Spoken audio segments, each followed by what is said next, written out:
Angalia ulichokifanya kwenye gari langu. Kama hujui kuendesha, kwa nini uliendesha gari langu? Hebu nipe funguo. Unasemaje wewe? Gari lako? Ndiyo, gari nililopewa na baba yangu. Kwa hiyo ni la kwangu. Mke wangu, kwanza mimi gari sikuliendesha. Nilikuwa nimelipaki hapo, mtu akaja akanigonga kwa nyuma. Haijalishi. Kama ungelipaki vizuri isingegongwa kwa nyuma. Kwa hiyo nipe funguo zangu. Na kuanzia sasa hivi utapanda madaladala. Huyu mwanamke si wa Msanga Marui huko. Wewe bwana unafanya nini hapo? Mke wangu, taa imegoma kuwaka, kwa hiyo najaribu kuirekebisha. Yaani na miguu yako michafu unakanyaga juu ya sofa. Una akili kweli wewe?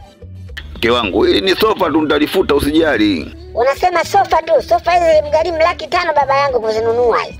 Lakini wewe kirahisi unazikanyaga. Kwa nini usingechukua stuli ukakanyagia? Hebu shuka chini bana. Umeona ulivyojaribu? Hebu zifute haraka. Hivi ulitumia hii blender? Ndiyo. Kwa nini? Ni mbovu, imeharibika. Ni kweli, iliharibika wakati natengeneza juisi ya ndimu. Lakini nitaitengeneza usijali. Hivi unajielewa? Unajua bei ya hii blender wewe baba alininunulia shilingi ngapi? Sasa kuanzia leo usithubutu kabisa kugusa blender yangu. Karibuni, mnasemaje? Tumetumwa tuje tubadilishe vitu vyote vya humu ndani. Sisi mbona hatujawaita au mmekosea nyumba? Wallahi hatujawaita. Hapana, nyumba hii tumeelekezwa. Mume wangu, umeita watu kubadilisha vitu vya ndani? Ndiyo, vipi wameshafika?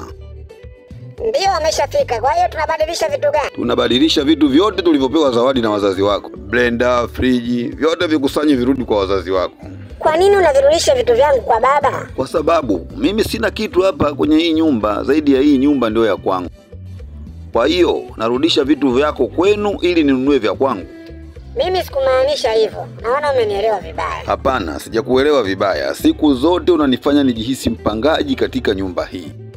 Kama ni vitu alitoa kwa hiari yake baba yako kwa ajili ya hii nyumba. Kwa hiyo umekuwa ukinidhihaki kila siku kuhusu hivyo vyombo vyako. Tafadhali usifanye hivyo. Oh, Naisa, ni zawadi alinipa baba yako. Chukua umrudishie. Kwa nini unafanya hivyo mume wangu? Kwa sababu sio ya kwangu. Sauti imetiwa na mimi Kisolo Mwana Marui. Nafikiri utakuwa umejifunza kitu hapo.